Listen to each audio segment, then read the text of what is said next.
Hello, আসসালামু আলাইকুম guys. So বন্ধু বান্ধব নিয়ে ঘুরতে ঘুরতে এদিকে আসলাম। সো দেখি যার মধ্যে শিখ পুরা করতেছে, চাচা বানাইতেছে। সো যাই হোক, পাকিস্তানি এরা খুব ভালো করে বানায় এগুলা। সো আমি বললাম আমাকে একটা দেওয়ার জন্য। সো যাই হোক, সে এখন প্যাকেট করতেছে আমার জন্য।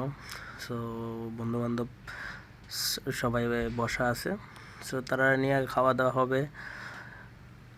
সো আবারও আমরা ঘুরতে ঘুরতে অন্যদিকে গেলাম। আমার বন্ধু নিয়ে এসেছি জায়গার মধ্যে, যার মধ্যে বলে ভালো মোগলাই বানায় অন্য আরেকটা রেস্টুরেন্টের মধ্যে। এটা বাংলাদেশের একটা রেস্টুরেন্ট। সো যাই হোক, দুইটা মোগলাই অর্ডার করার পরে একটা খাওয়ার শেষ, আর একটা শুরু এখনই হবে।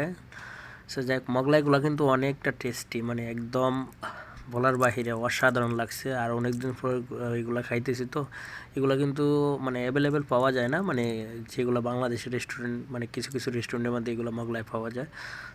কিন্তু মোগলাইগুলো অনেকটা মানে টেস্ট অনেকটা ভালো আছে। সো যাই হোক, আমাদের খাওয়া দাওয়ার শেষের দিকে এখন আবার দুটো চা অর্ডার রইলো। যাই হোক, চাটাও কিন্তু অনেকটা ভালো একটা চা, মানে খুবই টেস্ট, মানে অনেকটা ভালো লাগছে চাটা। দেখো, আমাদের খাওয়া দাওয়া শেষ, চলে যাচ্ছি এখন রুমে চলে যাব। সবাই ভালো থাকবেন, সুস্থ থাকবেন, খুদা হাফেজ।